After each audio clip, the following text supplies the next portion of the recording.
50년 전 헤어진 어머니와 아들이 있었습니다. 아들은 어머니를 찾고 싶었지만 어머니에 대해 알고 있는 게 너무 없었죠. 그런데 한 공무원이 아주 사소한 단서 하나로 어머니를 찾았습니다. 작년 12월 이런 기적 같은 일을 해낸 오늘의 작은 영웅은 광주 동구 화정 1동 행정복지센터에 근무하는 이재금 주무관입니다.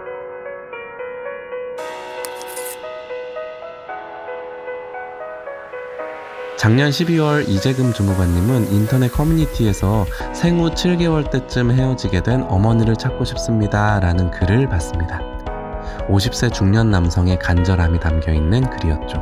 남성은 어머니에 대해 알고 있는 사실도 적은 데다 행정청에 남아있는 기록 역시 정확하지 않다며 막막함을 호소했습니다.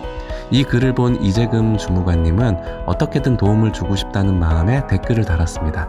가족관계 증명서나 재적증명서를 뒤져보면 찾을 수 있을지 모른다고 적었죠. 여기서 끝난 게 아닙니다. 이재금 주무관님은 이 남성과 연락을 주고받으면서 50년 전 헤어진 어머니의 행방을 함께 찾기 시작했습니다. 하지만 50년 전 헤어진 어머니를 추적하는 건 생각보다 쉽지 않았습니다.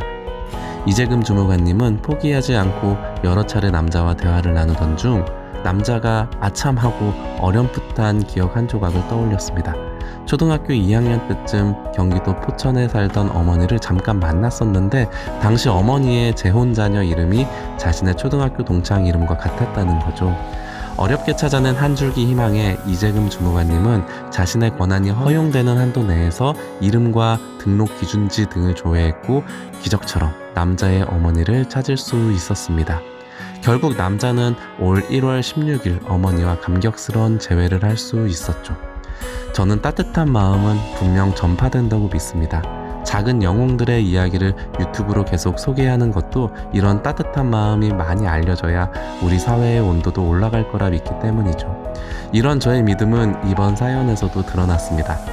남자는 이재금 주무관님의 선행에 감사한 마음을 담아 서구청으로 10kg 쌀 70포대를 기부했습니다.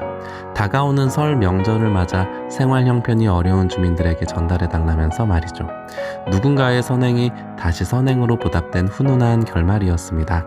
이번 주 목요일부터 설 연휴입니다. 구독자 여러분, 조금 이른 새해 인사지만 새해 복 많이 받으시고 따뜻한 명절 보내세요.